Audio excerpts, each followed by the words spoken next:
अविरत उंच फडकावा विश्व तिरंगा, प्रत्येकास अभिमान आहे सैनिकांच्या अमर ज्योतीचा. मित्रांनो, आज उत्सव आहे भारताच्या उदंड लोकशाहीचा.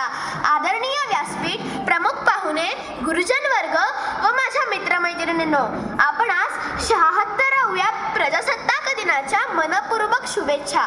खरं तर स्वातंत्र्याचा सूर्योदय जरी 15 ऑगस्ट 1947 रोजी झाला असला तरी त्या स्वातंत्र्याला आकार देणारा, मूर्त स्वरूप प्राप्त करून देणारा दिवस होता 26 जानेवारी 1950 होय.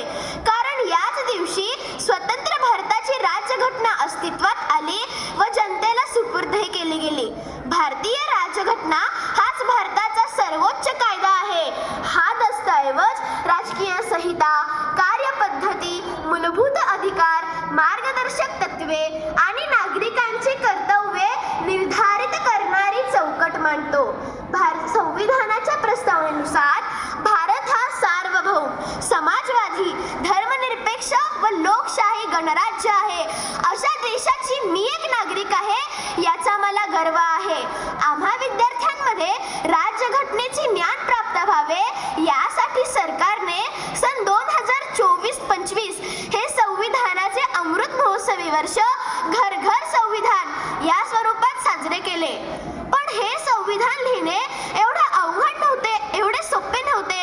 हे कार्य अभ्यासपूर्व, प्रत्येक घटकाचा विचार करून करण्याचे कार्य डॉक्टर बाबासाहेब आंबेडकर यांनी जगाला करून दाखवले व जगात दर्जेदार अशी राज्यघटना 26 जानेवारी 1950 रोजी जगाला समर्पित केली. या महामानवाला माझे त्रिवार अभिवादन.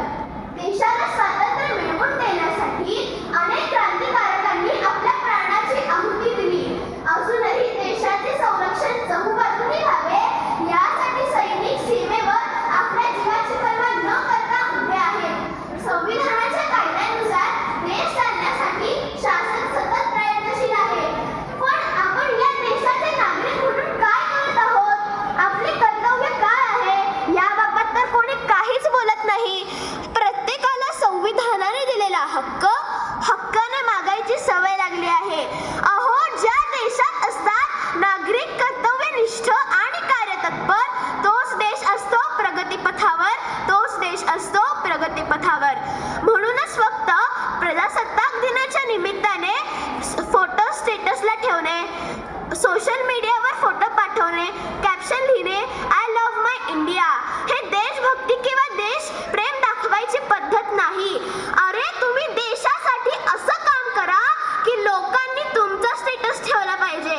शेवटी जाताना एवढेच म्हणेन की भारतीय संविधान हे धर्मनिरपेक्ष मानवतेचे प्रतीक आहे. या हिंदवी राष्ट्राचा आधारस्तंभ आहे. समता, स्वातंत्र्य, बंधुता यांची अमूल्य भेट आहे.